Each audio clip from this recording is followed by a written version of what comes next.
ऐ स्त्री तू कल आना, ऐसी है ये कहानी। ऐ स्त्री हुए आदमी को अपने सामने देखकर शॉक हो गया था। यशिका ने जब ये मंजर देखा तो यशिका ने ध्रुव से कहा, ये हमारे गांव में रहने वाली एक बूढ़ी औरत का सबसे बड़ा बेटा शंभू है। शंभू सच में बहुत ढीठ है, लेकिन इतना ज्यादा ढीठ निकलेगा ये पता नहीं था मुझे। ध्रुव शंभू को देखकर सोच रहा था कि एक इंसान जिसकी गर्दन कट चुकी है और जो एक बार आग में जल चुका है, वो वापस कैसे खड़ा हो सकता है। शंभू के हाथ में अब भी वो कुल्हाड़ी थी और चेहरे पर वही भयानक मुस्कान। आग से जलने की वजह से शंभू की आंखों से निकलता हुआ खून सूख कर काला हो चुका था। उसकी आंखें और भी ज्यादा डरावनी दिखने लगी थी। उन जख्मी खूंखार आंखों से शंभू ध्रुव को घूर रहा था। ध्रुव ने सबसे पहले यशिका का हाथ पकड़ा और उसे पीछे की ओर धकेला। ध्रुव ये चाहता था कि अगर कोई प्रॉब्लम हो जाए तो यशिका को भागने का मौका मिल सके। ध्रुव यशिका को पीछे धकेलकर उसका हाथ छोड़ना चाहता था, लेकिन यशिका को ध्रुव का इशारा समझ नहीं आ रहा था। यशिका ध्रुव का हाथ नहीं छोड़ रही थी, या फिर वो शायद ध्रुव के साथ ही रहना चाहती थी। ये बात ध्रुव को भी पता नहीं थी। शंभू हाथ में कुल्हाड़ी लेकर आगे बढ़ रहा था। शंभू का शरीर अब भी चल रहा था, पर उसके शरीर से गिरने वाले अंगारों का आसपास में पड़े हुए सूखे पत्तों पर कोई प्रभाव नहीं था, क्योंकि ये एक भ्रम की दुनिया थी। ध्रुव ये देखकर एक कदम पीछे ले रहा था और सोच रहा था कि अगर ये पत्ते वो नहीं जला पा रही तो उस आग का एक इंसान पर क्या ही फर्क पड़ेगा। शंभू के शरीर पर लगी आग इतनी तेज थी कि ध्रुव को अब सब कुछ साफ दिखाई दे रहा था। यशिका ध्रुव के पीछे पीछे चल रही थी, लेकिन अचानक यशिका के कदम रुक गए। ध्रुव को लगा पीछे कोई पेड़ होगा, लेकिन ध्रुव ने पीछे घूमकर देखा तो काफी जगह बाकी थी। यशिका उस समय शंभू को नहीं देख रही थी। यशिका की नजर अंधेरी झोपड़ियों की तरफ थी। जब ध्रुव ने यशिका की नजर को फॉलो किया तो ध्रुव ने देखा कि साइड में झाड़ियों के अंदर एक दूसरी काली परछाई खड़ी हुई है। ध्रुव सोच रहा था कि आखिर ये दूसरी परछाई कितनी देर से यहाँ खड़ी हुई है। वो परछाई किसी आदमी की लग रही थी, लेकिन रोशनी इतनी तेज नहीं थी कि ध्रुव उस अनजान परछाई का चेहरा देख सके। वो अनजान परछाई किसी की भी हो, खतरा बढ़ चुका था। ध्रुव अकेला था और उसके सामने दुश्मन थे दो। ध्रुव ने यशिका से कहा, तुम किसी पेड़ के पीछे या किसी झाड़ी में छुप जाओ, और चाहे जो हो जाए बाहर मत निकलना, और अगर तुम्हें खतरा लगे तो बिना सोचे समझे अपनी जान बचाना और भाग जाना, समझी। जब ध्रुव ने यशिका से ये बात कही तो अंधेरे में खड़ी हुई अनजान परछाई हंसने लगी और ध्रुव की तरफ बढ़ने लगी। ध्रुव ने देखा कि एक तरफ से शंभू ध्रुव की तरफ बढ़ रहा था और दूसरी तरफ से ये नई आफत। ध्रुव को समझ नहीं आ रहा था कि वो शंभू को कैसे हराए। शंभू के शरीर पर लगी आग हर पल बढ़ रही थी, लेकिन उससे शंभू की ताकत पर कुछ खास फर्क नहीं पड़ रहा था। ध्रुव के हाथ पैर ठंडे पड़ रहे थे, क्योंकि ध्रुव को कोई दूसरा तरीका समझ में नहीं आ रहा था। आग की रोशनी इतनी तेज हो चुकी थी कि ध्रुव को उस अनजान परछाई का चेहरा दिख गया था। ये कोई और नहीं बल्कि तरुण था। ध्रुव को एक के बाद एक शॉक मिल रहे थे। इतनी जल्दी तरुण पहाड़ों से नीचे कैसे आया? तरुण को यहाँ देखकर ध्रुव से ज्यादा यशिका डर गई थी। तरुण को देखकर यशिका कांपने लगी थी। यशिका को तरुण से खतरा था, ये बात ध्रुव समझ गया था, इसलिए ध्रुव ने ओजस का दिया हुआ एक ताबीज यशिका के हाथ में थमा दिया। लेकिन यशिका ने झटके से उस ताबीज को हवा में उछाल दिया, क्योंकि उस ताबीज को छूते ही यशिका का हाथ चलने लगा। ध्रुव भूल गया था कि यशिका भी भ्रम की दुनिया का हिस्सा है। शंभू और यशिका दोनों एक जैसे ही हैं, इसलिए अगर ध्रुव के वार से शंभू को कुछ नहीं हुआ तो ओजस के ताबीज से यशिका को भी कोई सुरक्षा नहीं मिलेगी। ध्रुव के पैर बैग में बुरी आत्माओं से लड़ने की हजार चीजें थी, लेकिन ध्रुव ने अपने बैग से निर्मला काकी की दी हुई रोटी निकालकर यशिका को दी और उसे छुपाने को कहा। तरुण ध्रुव को मुस्कुराते हुए देख रहा था। वो बहुत भयानक लग रहा था। तरुण की आंखों में ध्रुव के लिए गुस्सा था, क्योंकि ध्रुव तरुण को मरने के लिए छोड़कर आ गया था। तरुण ने ध्रुव से कहा, तुम आज मुझे छोड़कर भागे थे, अब तुम भागो, मैं भी देखता हूँ तुम कहाँ तक भाग सकते हो। ध्रुव को पहाड़ पर ही तरुण में कुछ गलत लग गया था।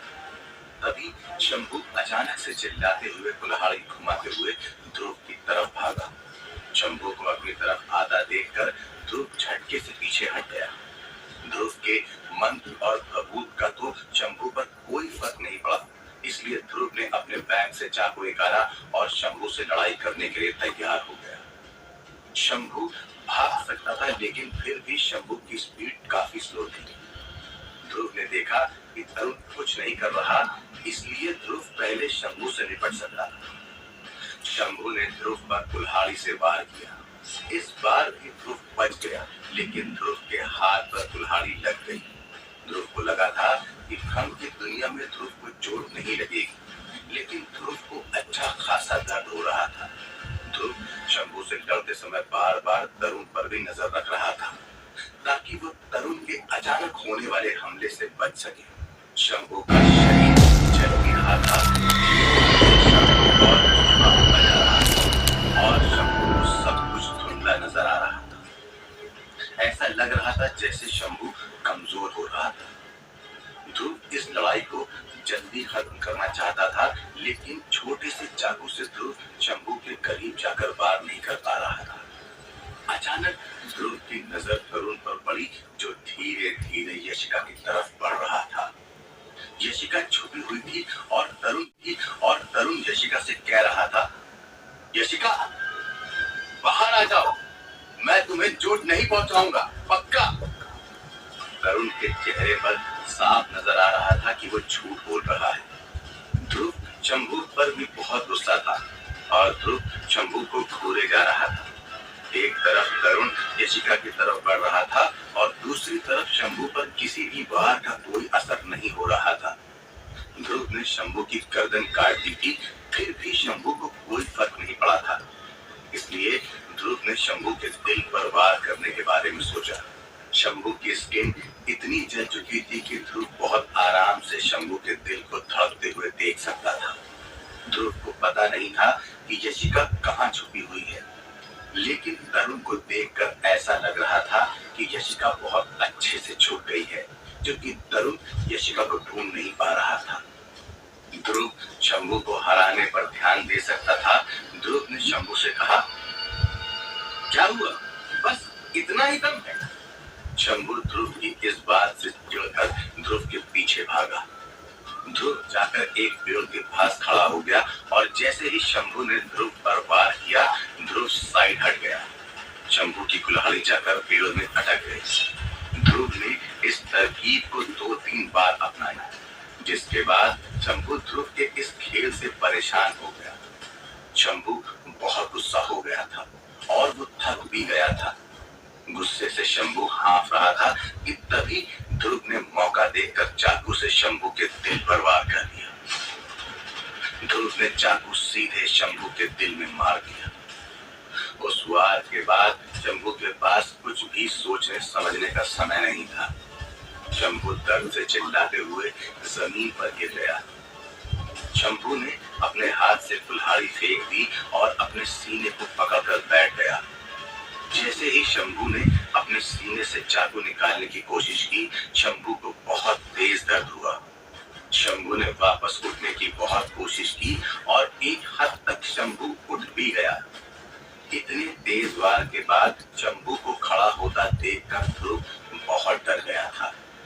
अब ध्रुव के पास कोई और तरीका नहीं था, पर कुछ कदम बाद ही शंभू जोर से जमीन पर गिरा। शंभू के शरीर पर लगी आग एक विस्फोट में बदल गई और धमाके के साथ उस आग ने शंभू के शरीर के टुकड़े टुकड़े कर दिए। शंभू के शरीर से सब कुछ गायब हो चुका था। बस शंभू का कंकाल दिख रहा था। ध्रुव ने देखा कि शंभू मर चुका है। ध्रुव का चाकू शंभू की हड्डियों में फंसा हुआ था। ध्रुव ने अपना चाकू निकाला, पर जैसे ही ध्रुव अपना चाकू निकाल कर खड़ा हुआ, ध्रुव को अपने पीछे आवाज आई। ध्रुव जैसे ही पीछे घूमा, किसी ने ध्रुव पर लाठी से वार कर दिया। ध्रुव चक्कर खाकर जमीन पर गिर गया। जैसे ही ध्रुव ने अपने आप को संभाला और आंखें खोली, तो ध्रुव ने देखा कि ये वार तरुण ने किया था। तरुण ध्रुव को देखकर मुस्कुरा रहा था। ध्रुव शंभू से लड़ने के चक्कर में तरुण के बारे में भूल ही गया था। तरुण यशिका को ढूंढने के लिए यशिका को पुकार रहा था, और ध्रुव तरुण की आवाज से ही तरुण का ध्यान रख रहा था। लेकिन ध्रुव को पता नहीं चला कि कब तरुण ने यशिका को पुकारना बंद कर दिया। ध्रुव को बहुत तेज दर्द हो रहा था। वो जमीन से उठ नहीं पा रहा था। ध्रुव लड़ते हुए इतना थक चुका था कि ध्रुव को आंखें खोलने में भी परेशानी हो रही थी। ध्रुव खुद को संभालने की पूरी कोशिश कर रहा था। जैसे तैसे ध्रुव ने अपनी आंखें खोली और ध्रुव ने देखा कि तरुण के हाथ में एक पेड़ की लकड़ी है। ध्रुव ने तरुण के सर पर इसी लकड़ी से वार किया था, इसलिए ध्रुव को बहुत तेज चोट लग गई थी।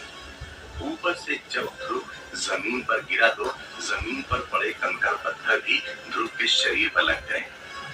अचानक ध्रुव को बहुत भारी महसूस हुआ, क्योंकि तरुण एक मोटा आदमी था और वो ध्रुव के ऊपर आकर बैठ गया। ध्रुव 1 इंच भी हिल नहीं पा रहा था। तरुण ध्रुव के ऊपर चढ़कर ध्रुव का गला दबा रहा था। ध्रुव तड़प रहा था। ध्रुव तरुण की पकड़ से निकलने की कोशिश में था, लेकिन सब कुछ बेकार था। ध्रुव की आंखें धीरे धीरे बंद हो रही थी। ध्रुव को सब कुछ धुंधला नजर आ रहा था। ध्रुव ने देखा कि कोई तरुण के पीछे खड़ा है। ये यशिका थी। यशिका ध्रुव को बचाने आई थी। यशिका के हाथ में एक बड़ा सा पत्थर था। यशिका ने उस पत्थर को जोर से तरुण के सर पे दे मारा, जिससे तरुण ध्रुव के ऊपर ही बेहोश होकर गिर गया। यशिका ने उस पत्थर को साइड में फेंक दिया। तरुण के हाथ ध्रुव के गले से हट गए थे। ध्रुव ने एक लंबी सांस ली और यशिका से कहा, यशिका, तरुण को मेरे ऊपर से हटाओ, मुझे सांस नहीं आ रही है। यशिका ने तरुण को हटाने की बहुत कोशिश की, लेकिन अकेली लड़की इतने भारी आदमी को कैसे हटा सकती थी। यशिका ने तरुण के हाथ में जो लकड़ी थी उसे उठाया और उसकी मदद से तरुण के शरीर को हटा दिया। यशिका को बहुत मेहनत करनी पड़ी थी, लेकिन अब फाइनली ध्रुव को सांस आ रही थी। ध्रुव के कान अब भी बज रहे थे और ध्रुव को अब भी सब कुछ धुंधला नजर आ रहा था। ये पहली बार था जब ध्रुव ने अकेले 2 लोगों को हराया हो। हालांकि यशिका की मदद के बिना शायद ध्रुव जिंदा ना बच पाता। कहीं तरुण भी शंभू की तरह जिंदा तो नहीं हो जाएगा? क्या ध्रुव यशिका को जंगल से बाहर निकाल पाएगा? जानने के लिए सुनते रहिए। कल आया।